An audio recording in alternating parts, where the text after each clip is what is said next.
Magandang araw mga kabi. So for today's video, mag-update lang tayo sa mga kalapati natin at Happy New Year pala sa inyong lahat. At ngayon lang ulit tayo nakapag-upload ng video natin dahil nung Christmas masyado tayo na busy kaya hindi tayo nakapag-upload ng mga video natin. So update tayo sa mga kalapati natin mga kabi. So yun nga mga kabi bali ito yung mga kalapati natin. At nakauwi naman yung iba natin na kalapati, yung iba halos lahat pala ng kalapati natin o lahat ng kalapati natin nakauwi. Kaso meron tayong cut off na kalapati ng first lap derby. Katulad na ito mga kabi, yung mabilis natin nung nakaraan, hindi nga siya nag-clock. So yun nga ang unfortunate na nangyari sa atin nung first lap derby. So wala namang nawala sa mga kalapati natin, pero meron tayong kalapati na nag-clock at meron ding mga hindi tayo kalapati na nag-clock. So first lap pa lang naman. Kaso wala nang chance kasi mga kabi sa mga newbie o sa mga walang alam pa sa mga karera ng kalapati. Pagka na-cut off kasi yung kalapati nyo mga kabi, may chance pa na mag-champion yan. Kaso wala na yung chance nyo na makakuha ng super set winner. Kasi halos kalahati ng premyo. Halimbawa kung ang guaranteed na price ng papremyo ng club nyo ay 3 million, halos kalahati kuminsan nandun sa super set winner. Halimbawa 3 million, 1.5M dun sa papremyo ng first hanggang 100 o first hanggang 50. Tapos yung 1.5, lahat ng magko-complete clock, yun yung makakakuha o maghahati-hati dun sa super set winner. Regardless sa rank ng mga kalapati nyo. O ibig sabihin mga kabi, kahit ano pa yung rank ng kalapati nyo, kahit na pang top 300 ka o 500, kahit na hindi ka makasama sa top 50, may chance ka makakuha kung yung kalapati mo nag-clock nga ng simula first lap hanggang dulo. So yun yung kadalasan na nakakakuha ng super set winner. So ito wala nang tsansa. So bibigyan ko lang kayo ng kumbaga halimbawa, ito wala nang tsansa sa super set winner pero meron pang tsansa sa overall champion. So ito rin, ito nag-clock to mga kabi, medyo mabilis yung speed niya. So out of, di ko alam kung 3,000 to 5,000 yung naglaban na kalapati. So itong kalapati natin pasok sa top 400 itong kalapati natin na isa. So medyo mabilis siya kasi 1,000 mahigit, kulang 1,1 yung speed nito. So yung Falcon line natin, ayan. So yan yung nag-clock na kalapati natin.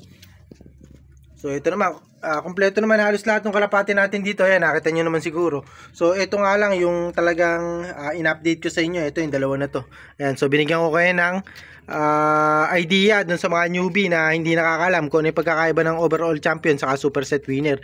So pwede ka mag super set winner kahit na hindi ka overall champion, pero kadalasan yung overall champion kasi mga kabi, mga mabibilis na ibon. So lamang ka na mga kabi kapag ka nag-complete clock ka, kasi makakakuha ka nga ng super set winner, matic yun, automatic.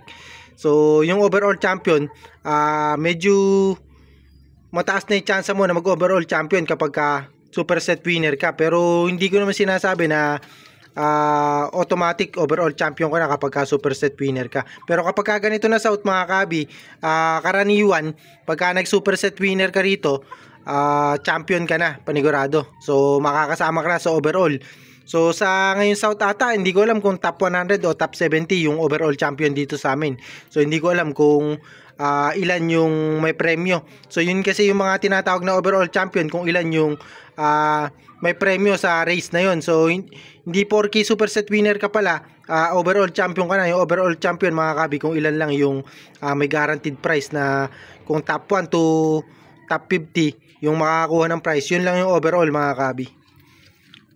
So update naman tayo sa iba natin na kalapati. In-update ko nga lang kayo dito sa mga panlaro natin na kalapati. Ayan. So ito pala mga kabi, ayan, nakita nyo, cut off din tong isa natin na to. Nakita nyo yung sing-sing nya, hindi pa natin natatanggal yung ano. So na-late lang to, ito yung pinaka-late na kalapati natin, kasi nga na-late to ng 2 araw, kauwi lang bali kahapon, Martes. Ito. So ito naman mga kabi, ang istorya nito, nawala to ng ilang buwan sa akin. Itong kalapati na to. So bali magkapatid sila. Napakatalino rin nito kasi mga kabi, ayan, nakita nyo, lumuma na sa wild yung balahibo saka yung pakpak niya. Ayan, nakita nyo yung pakpak niya saka yung balahibo. Kulay brown. Hindi nahuli to mga kabi, itong kalapati natin. So, kumbaga, 80% chance na hindi siya nahuli at nakauwi nga sa atin ng ilang buwan. Kasi etong kalapati natin, niload nga natin after nga natin i-recover sa sakit. So, medyo may ano pa siya noon, medyo may ano pa yung mata niya. So, buti nakauwi pa siya nitong mga nakaraan nga na hagis mga kabi. Bago mag last training, nakauwi siya. So, bali halos 2 months ata siyang nawala mga kabi na nasa wild. Itong kalapati natin na to, yan. Nakita nyo. So, kapatid to, neto. Ayan, Falcon line natin. So, hindi siya nahuli. Talagang bata lang. Ayan, nakita nyo naman siguro yung balahibo. Nag-force molting na tayo nung mga nakaraan. Pero nagpalit pa rin siya. Yung dulo niya na pakpak. Pinalitan niya pa. Ayan. So, kaya ako nasabi na matalino to mga kaabi. Kasi nga, matagal siyang nawala. Pero, sinampa natin sa training. Tas derby. So, bali, isang training na lang inabutan na ito sa club natin. Isang last training na lang yung inabutan niya. Tapos derby. So, nakauwi naman siya. At natutuwa ako kahit na ganito nangyari sa kanya na hindi nakapag-lock. Natutuwa ako kasi ang tagal na itong nawala mga kabi, kung alam nyo lang. Yan. So napakatagal niyang nawala sa atin pero nakauwi pa. So yun nga mga kabi, in-update ko kayo. Bali magkapatid sila nito nung blue bar natin, mga Falcon line natin. So update ko naman kayo sa breeder natin. So ito nga yung dalawa natin na pinagpares nun. At yung anak nila iniwalay ko na mga kabi. Ito yung breeder natin na Tacloban saka Camiguin. Ayan, yung dalawa na to. So, si Camiguin tapos si Tacloban 2 times. Ayan, si Tacloban.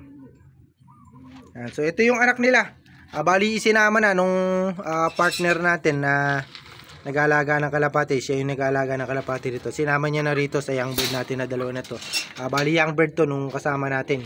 Ayan. So, ito yung dalawa natin. Bali, anak to nitong dalawa na to. Si Tacloban nga, saka si Camiguin. Ayan, nakita niyo yung itsura. So, mana sa Morris. Pares kasi may pasok na Morris yung ano natin. Ito.